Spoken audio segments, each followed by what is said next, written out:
Tinig ng bayan, boses ng masa para sa masa. Kung gusto mong marinig ang totoo, like, share at subscribe ka na!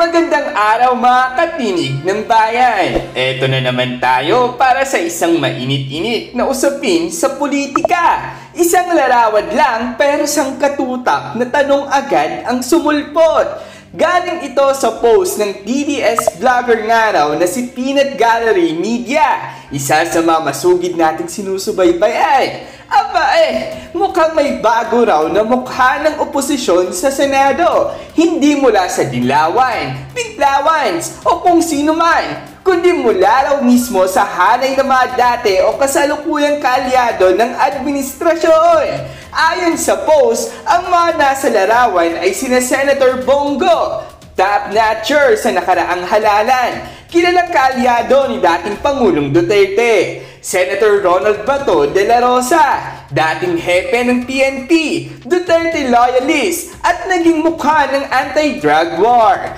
Senator Miguel Zubiri, dating Senate President na umaray tinanggal sa pwesto sa isang coup, Senator Robin Padilla, pro-federalism, vocal sa mga isyong pambansa, Senator Cynthia Villar, matagal ng player sa Senado, kilala sa kanyang independence, Senator Amy Marcos, kapatid ni Pangulong BBM, pero may umano'y sariling mga posisyon na di laging tugma sa Malacanang. So ang tanong ng marami, ito na ba ang bagong oposisyon? Ayon sa post, lahat daw ng anim ay may kanya-kanyang beef o alitan sa Marcos Romualdez camp. Zubiri, umaray tinanggal bilang SP dahil hindi raw sumunod sa mga kagustuhan ng palasyo. Cynthia Villar, kilala sa pagiging matapang sa pagsagot sa mga issue. Amy Marcos, kahit kapatid ni BBM, ay may umano'y ilang beses na hindi pagsang-ayon sa kapatid,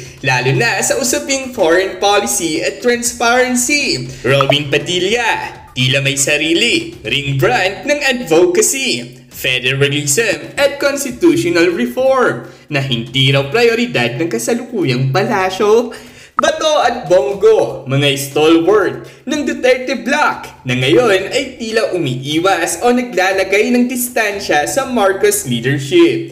Kung totoo nga ito, abay interesting. Hindi ito yung tipikal na oposisyon, hindi LP, hindi Pinglawans, kundi mga insiders na ngayon ay umano'y dismayado o nadismaya. Pero teka, baka naman photo op lang ito. Kumain lang ng lunch, tapos picture-picture. Posible. Pero ayon sa caption ni Peanut Gallery Media, tila ba curious crew daw ito. Hindi raw ito simpleng barkadahan. May underlying tension daw sa larawan. At may umano'y iisang sentimiento. Hindi kontento sa takbo ng administrasyon. Kung titignan mo nga, wala dyan sina Escudero, Tolentino, Gatchalian o Villanueva na umano'y mas identified sa pro-admin camp ngayon. So strategic ba itong picture na ito?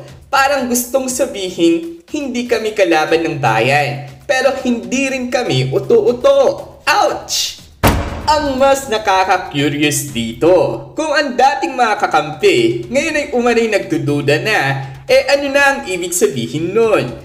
Kung ang mga loyalists ay parang hindi na rin kontento, baka may napapansin talaga sila na hindi rin ikinatutuwa ng taong bayan. May mga issue pa rin sa inflation, impeachment ni VP Sara, pinuna ni Senator Bato at Go, mga questionableng appointment sa gabinete. May sinasabi rin sina Villar at Amy umano. So kung ang mga ganitong heavyweight na senador ang nagsasama-sama, kahit hindi sabihin diretsyo, parang nagbubuo ng silent block o silent resistance. Hindi raw destructive, pero hindi rin passive. Kung ito ay magiging totoong third block sa Senado, malaking epekto ito. Hindi man sila majority o opposition per se, pwede silang maging swing vote o power broker. Imagine nyo po, kapag bumoto ang block na ito laban sa isang panukala, laglag agad. Kapag pumabor sila sa isang investigasyon, buhay ang issue. kapag nagtulungan sila sa isang independent agenda, may sarili silang direksyon. Hindi kailangan maging rebeldeng oposisyon. Ang kailangan lang, sariling utak at prinsipyo. At mukhang iyon ang ipinapahiwatig ng larawang ito. So mga katinig ng bayan, ito na nga ba ang bagong mukha ng oposisyon sa Senado? Hindi mapula, hindi dilaw, hindi pink, kundi mga dating kaalyado na ngayon ay umanay may paninindigang iba sa Administrasyong Marcos Romualdez. Strategic photo op lang ba ito o umpisa na ng bagong politika sa Senado? Comment down below, like and share kung nagustuhan nyo ang usapan natin ngayon. At huwag kalimutan mag-subscribe ha sa Tinig ng Bayan, kung saan ang boses mo ay mahalaga. Samantala, sari-saring komento nga rin ang lumalabas mula sa mga netizens patungkol sa isyong ito. Sabi pa nga nila, "The greatest move Bongbong Marcos Jr. can do to regain the family name relevant is to resign to save the Philippines." Sa pag-convene next week ng Senado as an impeachment court, meron ba organizational setup kung sino ang majority at sino ang mga minority? Coco Pimentel at Risa Hontiveros, walang paglalagyan. Di bale, Coco Pimentel hanggang ngayong buwan na lang bilang senador. July 2025, private citizen na siya. Talunan kasi. Mag-isa na lang si Hontiveros sa Senado. Muli, ang mga opinyong ito ay pawang galing sa mga netizens at hindi nangangahulugang opisyal na pananaw ng ating programa. Layunin natin ilahad ang kabuuan ng pulso ng bayan. At dyan nagtatapos ang usapan natin ngayon. Kung may gusto kang idagdag o reaksyon, i-comment mo lang sa baba.